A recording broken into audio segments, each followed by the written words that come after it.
I'm delighted to welcome you on behalf of the Secretary General of the Council of Europe, Ms. Marija Pejčinović-Burić, to this anniversary event for the Convention for the Protection of Human Rights and Fundamental Freedoms.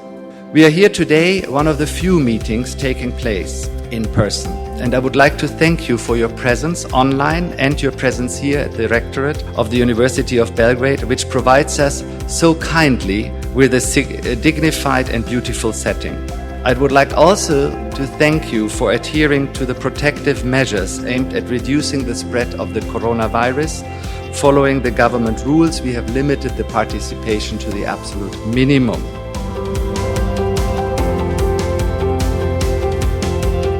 I ova Evropska konvencija o ljudskim pravima, koja ustanovljava i Evropski sud za ljudska prava, ima veliki značaj upravo za ozakonjivanje institucije ljudskih prava i sloboda. Do sada je to sve bilo deklarativno, a sada postoji obaveza koju su sve države u Evropi dobrovoljno prihvatili. Kao što znate, Srbija je, kada je postala članica Saveta Evrope, odnosno tada Srbija i Crna Gora, praktično ratifikovala tu konvenciju i ja mislim da je mi sa uspehom primenjujemo. Za Ustavni sud, kao čuvara ustavnih prava, ljudskih prava i slobode, Konvencija o zaštiti ljudskih prava je jedan važan dokument, to je živi dokument koji preko Evropskog suda za ljudska prava šalje signale i za Ustavni sud u Srbiji. Ustavni sud u Srbiji dosledno primenjuje praksu Evropskog suda za ljudska prava, a samim tim i Konvenciju o zaštiti ljudskih prava. Danas je 70 godina od donošenja Evropske konvencije o ljudskim pravima, a inače ona se u Srbiji primenjuje od 3. marta 2004. godine. Tada je stvorena mogućnost direktnog obraćanja građana Evropskom sudu za ljudska prava zbog kršenja prava u našoj državi. Tada je Srbija uvela i svojevrstan monitoring na svoje sudske odluke i sudske postupke, jer građani nezadovoljni odlukama suda mogli su da se obraćaju Evropskom sudu u Strazburu. Suština Evropske konvencije za ljudska prava je mogućnost obraćanja građanina sudu zbog povrede ljudskih prava od strane države. Dakle, to je sukob između države i pojedinca. 70 godina Konvencije o ljudskim pravima i osnovnim slobodama i 16 godina njene ratifikacije u Srbiji o zaštiti svih ljudskih prava, da bi bilo manje nepravde, kaže da su ljudska prava još mlada i da zahtevaju sve nas, da ih branimo, volimo, čuvamo i gradimo kulturu ljudskih prava da bi bilo društva pravde. The Council of Europe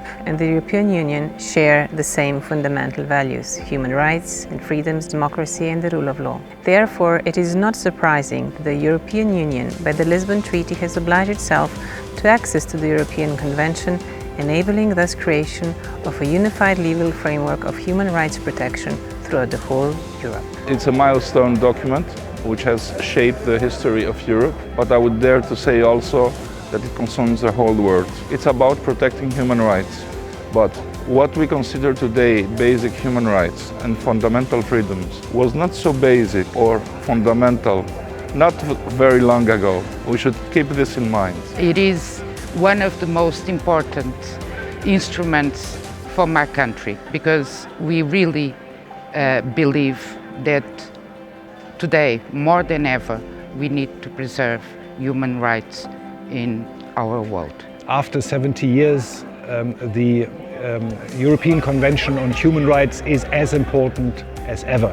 Germany is going to assume the chairmanship of the Committee of Ministers of the Council of Europe. At the same time, Germany is currently representing the EU Council presidency, and we intend to use these two chairmanships presidency to create synergies. The Council of Europe office is working since 2001 in Serbia to promote the European Convention on Human Rights, and we're working in close partnership with all the human rights institutions of Serbia.